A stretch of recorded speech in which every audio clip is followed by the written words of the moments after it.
Hello, and welcome to my capstone presentation on motivating students to create art in the elementary setting.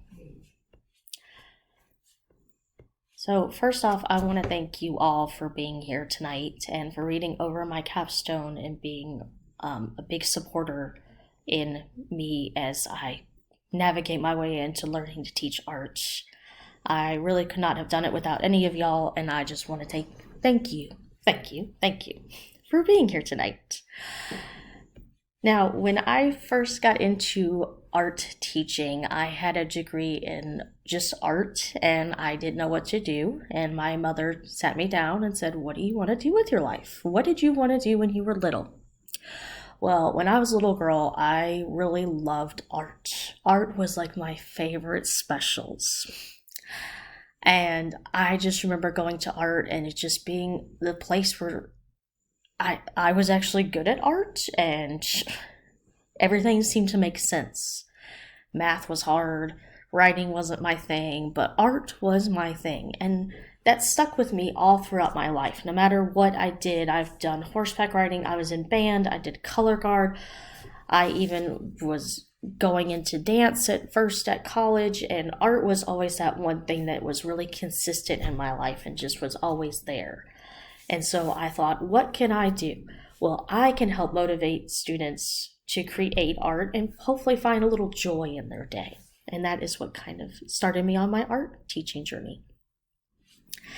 Now, of course, in my art room, it seems to be kind of like a magical place. Now, yes, I do normal teaching where we do some one-point perspective, we might do some weaving, but there are a couple times during the school year where students get a little more excited because there's a little bit more theatrical things happening. In the winter time when it gets a little colder outside, a couple years ago, I started this lesson called a clay treasure chest with third grade. And in between classes, I'd run into the closet, throw on my heavy coat, put on my boots really fast. It was a very quick change. And then I'd come out and I'm Captain Callahan. And my third grade students loved it so much. I'd play the Pirates of the Caribbean music. I would go around and just carefully steal things from them. It was just so great.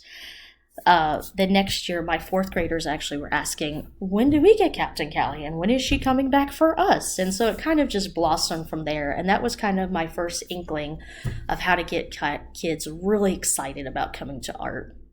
Then it kind of blossomed over into what we call Queen Callahan of the ancient Egyptian artwork, where we do lessons 3 through 5 again, and I come in dressed and I'm standing all tall and proper, and I've got the cats on me, and again, it's just, I'm kind of laughing because it's kind of fun. The kids love it. They kind of think of these two people as different from me, and I call them my sisters, and it's just a lot of fun, and that is kind of what sparked this capstone, along with last year's students. Last year, we had a 5th grade class that was just really rough overall. They were very challenging for us. Now, of course, art can be a fun place where we do some drawing, we have fun with markers, we experiment with printmaking, weaving, screen printing, but last year's 5th grade was just very challenging. We had, there was a lot of them, and we just had some serious issues, like, well, this student couldn't go to PE because this student was in that class, and it was just very hard for all of us. And so I sat down and had to reflect on myself and say, how do I make this better? How do I get kids excited about art? Because let's be honest, art can be a great outlet for students. How do I get them to want to be here? And that is what brought me into this capstone. So to start off this school year, I did something a little bit different than I've ever done before. Usually I have everyone create a dot for dot day, and then I do a big display of all the dots. But I thought this year, with everything that's been going on, I feel like 3rd, 4th, and 5th needed to really start off on a positive note. So yes, we reviewed the rules and expectations, and then I said, guys, now we're going to do some Zentangle 3D stars. And this was a lot of fun because they got to write down some positive affirmations about themselves, and they got to learn about Zentangles. And yes, they got to use a little chalk, and I think they really liked the chalk, honestly. Then after that, we started moving into September because I do see my students for about a month, and then 3 days, and then I don't see them for a month. And then after that was early September. And since we have such a large Hispanic community at our school, I really wanted to focus on a wonderful holiday that was coming up towards the end of October, which is the Day of the Dead. And so students got to explore that holiday. And what I really loved about this lesson is it kind of starts off with, okay, what is this? And then students raise their hand and they start sharing stories about maybe what they do on this holiday, what they like to make. And then I like to just literally sit down. I have a little microphone they can hold, and I'll just hand them the microphone and say, you tell us about this, because I can research and research and research until my eyes go cross, but I've never celebrated this holiday.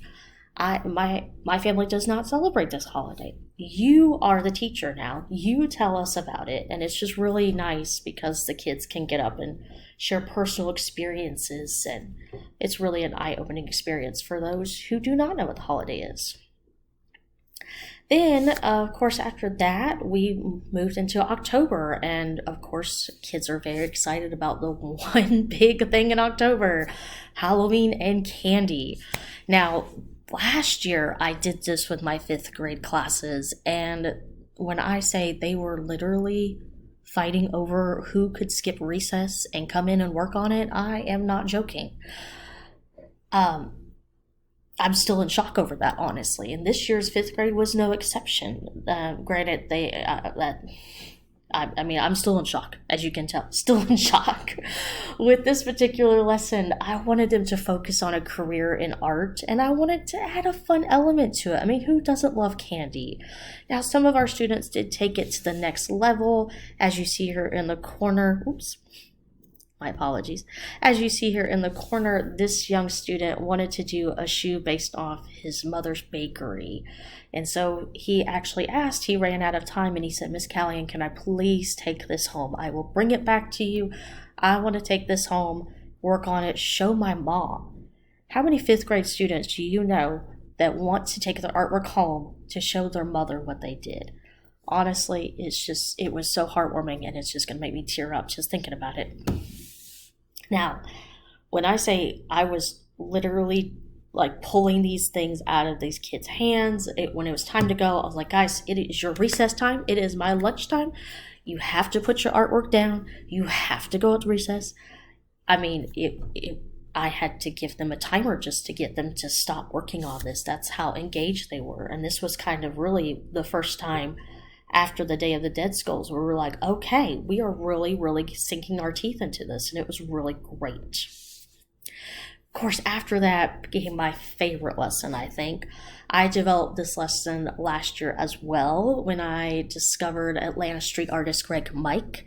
And what's really interesting is when I'm going through the PowerPoint, kids will raise their hand and go, I've seen this, Miss Callahan, I know where this is. And I thought it was just great because we're mixing cartoons with realism drawing. So we're hitting an AKS, but we're also experimenting with realism and different pencils. And I would just like to point out that these kids really got engaged with this as well. This was the first time I have ever seen that this young lady right here ever smile in my class. And when she finished her skateboard, she had to show me, Miss Callahan, look what I did. And it was all because of this program, this capstone.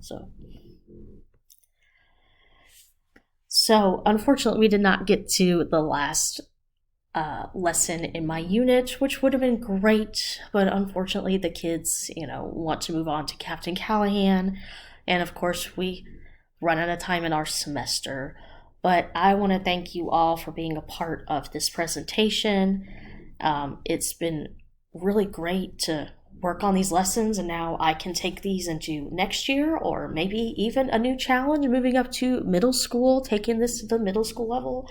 I'm not sure, but it really has been eye opening, and it's just really, I think, made me become a better teacher. So I want to thank you all once again and give you guys all a messy high five.